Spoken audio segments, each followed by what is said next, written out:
Hello, my name is Bob Doman. I'm the founder and director of the National Association for Child Development.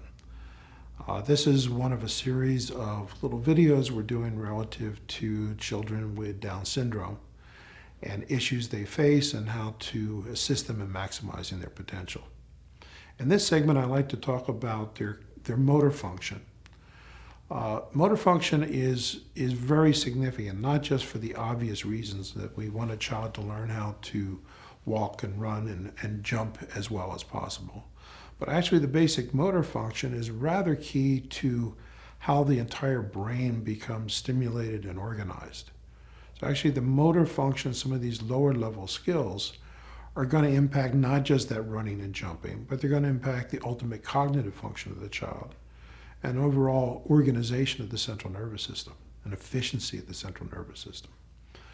One of the more common issues relative to what is being done with our children with Down syndrome is perception of potential as being less than what it is.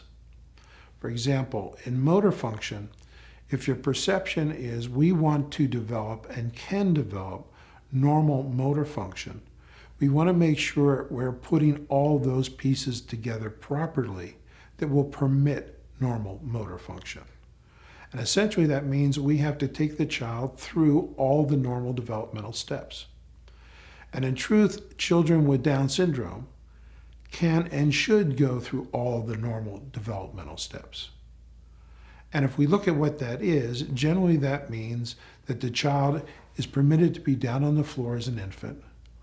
The child learns how to crawl on their tummy, creep on their hands and knees, and then get up and walk, and then get up and run. If we pass any of those steps, if we ignore any of those steps, which often unfortunately happens with our children with Down syndrome, we ultimately are creating issues with structure, with tone, with strength, with coordination, and again, not establishing a strong neurological foundation for the later cognitive function. Muscle tone is often an issue with our children. We find that tone is very directly correlated with tactility, particularly deep tactile sensation. And when we're working with a child, we need to be working and looking at these tactile issues, tone issues, and strength issues. All right. Strength is different than tone. Tone is a neurological term, essentially meaning how the muscle responds to being stretched.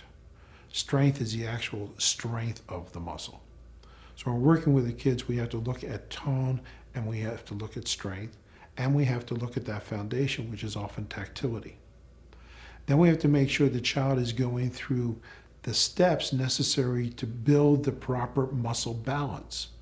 Muscle balance is a balance between what are called the flexor muscles, the inside muscles, and extensor muscles, outside muscles. And if we're not doing things in the right order, taking care of the right steps, we end up with muscle imbalances that end up producing structural problems for the kids, ankle problems, knee problems, hip problems, back problems, and adversely affect all their motor function. You know, one of the things I often see that people ignore the typical developmental steps, ignore the pieces, and they'll take a child with low tone, poor strength, who hasn't moved on their tummy, hasn't developed that muscle balance, hasn't moved on their hands and knees, and they're standing up trying to get them to walk. And, you know, I can identify an adult with Down syndrome who did that in about a half a second, because I can look and see how they're moving their legs, how they're moving their trunk, how they're moving their arms in coordination or lack of coordination with the trunk and the legs, and say, okay, that child did not complete the steps. We did not put the pieces together properly. So it's very important if you're looking at really achieving the potential of your child, that all those pieces are looked at in their entirety, and the pieces are put together completely and correctly for your child. These are areas that if it's messed up early on, it becomes very difficult to fix it later. You know, we can, but it's much more difficult, and it's much more conducive to the child's overall development and ultimate cognitive function if we do it correctly in the first place. Thanks.